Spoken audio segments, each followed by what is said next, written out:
Manchester United outcast Mason Greenwood says yes to Juventus transfer this summer. Juventus are advancing with their pursuit of Mason Greenwood, and the Manchester United forward has signalled his desire to join the Serie A giants in the summer transfer window. Greenwood is set to return to United in the coming weeks after catching the eye last season on loan at Getafe, where he racked up 8 goals and 6 assists in La Liga and won the club's Player of the Year award. The 22-year-old has not featured for United since his arrest in January 2022 for attempted rape, controlling behaviour, and assault charges that were subsequently dropped. It's understood a host of top clubs from around Europe have been monitoring Greenwood's situation in recent months, with the likes of Barcelona, Paris Saint-Germain, Atletico Madrid, and Napoli all credited with an interest. Meanwhile, reports last month indicated that 2 Premier League sides had entered the running over a possible deal. Juventus sporting director Cristiano Giuntoli is also a keen admirer of Greenwood, and the latest reports emanating from Italy indicate that the old lady have stepped up their attempts to prize the England international away from Manchester. According to La Gazzetta dello Sport, United would be prepared to shake hands on a deal with Juventus should their valuation of the player, thought to be in the region of €35 to 40 million, £30 to 34 million, be met this summer. The report states that Greenwood has already said yes over a proposed move to Turin, though Juventus are confident they can negotiate a lower fee and striving to find advantageous formulas. It's claimed Juventus could use one of Samuel Illing Jr. or Federico Chiesa as a makeweight in an agreement for Greenwood. Greenwood is soon to enter into the final year of his current contract at Old Trafford, meaning the Red Devils must decide whether to cash in on their academy graduate now or risk losing him on a free transfer in 12 months' time. In the immediate aftermath of his partial takeover, United's new co-owner Sir Jim Ratcliffe suggested Greenwood could still have a future at the Theatre of Dreams, with the club he joined aged just 6. "We will make a decision, correct," said Ratcliffe, who officially completed his partial takeover of United on Tuesday. "All I can do is talk about the principle of how we will approach decisions like that. Is he the right type of footballer? We happy with if he is a good person or not? He's a Manchester United footballer, so we are in charge of football, so the answer is, yeah, we have to make decisions. It's quite clear we have to make a decision. There is no decision that's been made. He's on loan obviously, but he's not the only one. We've got 1 or 2 footballers that we have to deal with and we have to make a decision on, so we will do that.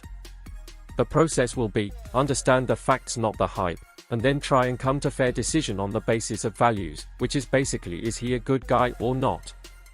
Could he play sincerely for Manchester United well, would we be comfortable with it and would the fans be comfortable with it?" In a separate interview with the BBC, Ratcliffe added, "We need to look at facts, judge fairly, and take into consideration what the values of the club are. Then we come out of that with a decision. It is not appropriate for me to comment on Mason Greenwood, Manchester United target, loved by Bruno Fernandes drops transfer hint." Manchester United target Morten Hjulmand, who has already earned rave reviews from Bruno Fernandes, hinted he would love to play in the Premier League one day. After a disappointing season, which saw United finish 8th in the Premier League, part owners Sir Jim Ratcliffe and Ineos are planning a summer overhaul of the club.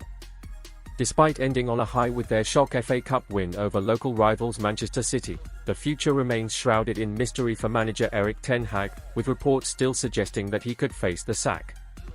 Regardless of the uncertainty hanging over Ten Hag, United are keen to move forward with their summer transfer business and are already turning their attention to sporting midfielder Hjulmand. The Dane, who signed from Italian side Lex last summer, became a crucial cog in Ruben Amorim's side as they stormed to the Portuguese league title. Such displays have put the midfielder on United's radar this summer, with reports in Portugal suggesting the club could move to activate his €80 million release clause. When asked about his future, Hjulmand was coy about links with United but suggested that he would, one day, love to play in the English top flight. "I'd say that it is a destination I could see myself going to in the future. Whether it's a dream, I don't know. But it is a goal for me to play in the Premier League one day," he told Danish outlet Tipsbladet. Hjulmand's first season at Sporting also caught the eye of current United captain and former Sporting player, Fernandes, who raved about the 24-year-old's ability back in March. "I love Sporting's midfield. I love Hjulmand, Morita and Hjulmand," the Portuguese international said. "They are 2 vital players in Sporting's game, especially when they have to have more of the ball and be more tactically organized. Asked about Fernandes' comments, Hjulmand said, "It's always nice to get praise from other big profiles. I know he's a former Sporting player and he's still a big fan of the club, so it's great to know that he's still watching. It can only make me happy to get praise from a player like him." Man United must pay £100 million to sign Crystal Palace star this summer. Manchester United must pay £100 million to sign Crystal Palace midfielder Adam Wharton this summer, insists football finance expert Professor Rob Wilson. Wharton only joined Palace from Blackburn in February but has already caught the attention of some of the biggest clubs in the country, who will be watching Euro 2024 with intrigue after he made Gareth Southgate's England squad. Manchester City have reportedly earmarked Wharton as long-term transfer target and won't be the only Premier League heavyweights keen on the 20-year-old. Should United join the race to sign Wharton, who is under contract at Selhurst Park until 2029, they've been warned they will have to pay a huge transfer fee. Manchester United would spend huge money on Adam Wharton without blinking, because you've got the kind of commercial upside alongside the playing upside, football finance expert Wilson told OLBG. United have also got Mainoo coming through as well, so being able to put together two of the finest young English talents in the same team is really exciting from a sporting perspective. That then has a major impact on the kind of off-field opportunities for them. For Wharton to maximise himself and his brand, it might be that he needs to move at some point, but Crystal Palace would be pretty keen to keep him. I don't think he's in the kind of 100 million plus bracket just yet, but that value from Crystal Palace might just stop the deal from happening. The dynamics that you typically see are club premiums, so if it's Manchester United, you add 20% to the transfer fee immediately, then you have the English player premium as well, which probably adds another 30% on top of that. So you can easily double that transfer value as a result of those. At Manchester United you also have the Ineos ownership who favour those kind of young British talents. I think they've made that fairly obvious. If someone like Gerard Branthwaite goes in there from Everton and they manage to get Wharton, all of a sudden you're kind of building this young English spine of a very ambitious Premier League team that is putting all the systems and structures in place to get back to the top. Say Adam Wharton plays for England and plays well at the Euros, then Palace can probably demand £100 million, because those short-term benefits will always yield an outcome, and we've seen it time after a major championship. The player sets the world alight and the next thing you know it's a major transfer. Declan Rice hits back at criticism of Manchester United star after England's defeat against Iceland. Declan Rice has jumped to the defence of Mainoo amid criticism of the Manchester United youngster's performance against Iceland. The teenager's meteoric rise represented one of the few uplifting aspects of a disappointing season for the Premier League giants.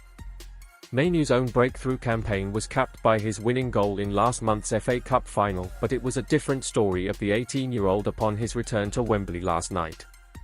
England produced a disjointed display in front of a near-capacity crowd and were ultimately booed off following an insipid 1-0 defeat. Mainoo was only one of several players partially at fault for John Thorsteinsson's winning goal, and Rice insists his partnership with the United starlet is a work in progress and one that can flourish in Germany starting next week against Serbia. He said, "Yeah, look, we done it in March and it was really positive. I can imagine tonight because we lost some people are saying stuff, but that's football these days. Cobby's young. I'm young, our midfield options are young. Look, we're going to learn every game and that's the beauty of football." Responding to the frosty reception his players were met with at the final whistle, meanwhile, England manager Gareth Southgate said, "I completely understand. We didn't play well enough to keep them excited within the game. As I said, we had some very, very good chances that normally would be finished, which could have given a different complexion to the game, and, of course, would have affected the confidence of the opponent, but that might also have masked some flaws that were apparent tonight. From my perspective, I've learned a lot from the game, but no qualms with the supporters' reaction. To have the fans with you here obviously makes a massive difference, but you have to give them enough goalmouth action. You have to play well enough, press and win the ball with intensity to keep them with you during the game. Tonight we didn't do that, so we have to accept the reaction as it was."